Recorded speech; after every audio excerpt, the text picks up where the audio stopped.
ప్రభు అయిన యేసుక్రీస్తు నామములో అందరికీ వందనాలు. యెషయా గ్రంథంలో మనము ఈ మాట గమనించవచ్చు. తేజో నక్షత్రమా, వేకువ చుక్క, నీవెట్లు ఆకాశం నుండి పడితివి, జనములను పడగొట్టిన నీవు నేలమట్టు వరకు ఎట్లు నరకబడితివి.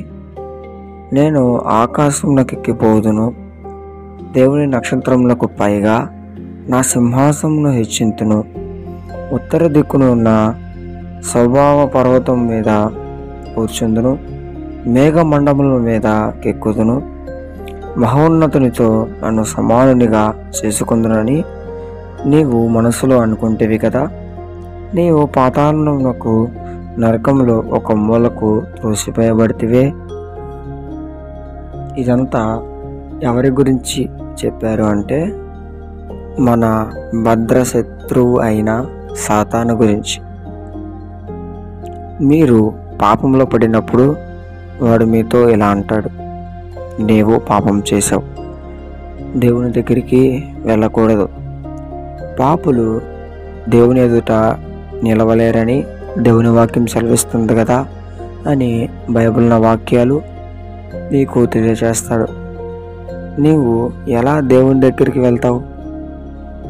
నీవు పాపివి కనుక ఎలా వెళ్తావు అని సాతాను మీతో ఇలా మాట్లాడినప్పుడు మీరు వాడితో ఇలా మాట్లాడాలి, ఒరే సాతానా, నీవైతే పరలోకం నుండి భూమి మీదకి త్రోసివేయబడ్డావు, కానీ దేవుడు మమ్మలను భూమి మీద నుండి పరలోకానికి తీసుకువెళ్తానికి రాబోతున్నాడు.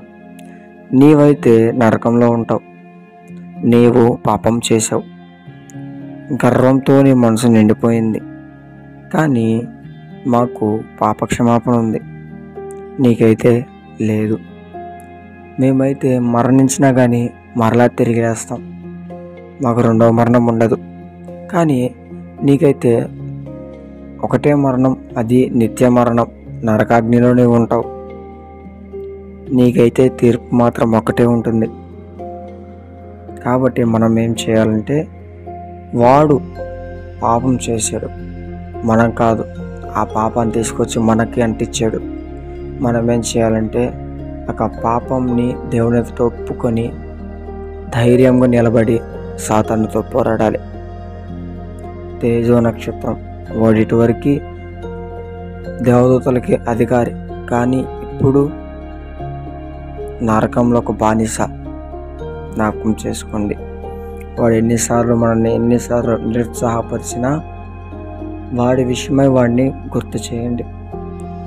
ఒక మాట ఏంటంటే, మీరు ఎప్పుడైతే స్తుతిస్తారో దేవుణ్ణి, వాడు పారిపోతాడు, వాడు కుళ్ళుకుంటాడు, గిల్టీ ఫీల్ అవుతాడు. ఎందుకంటే వాడు ఒకప్పుడు సంగీత విద్వాంసుడు, గాయకుడు, పెద్ద పెద్ద పాటలు, అసలు దేవుని స్తుతించడానికి ప్రధాన దూత.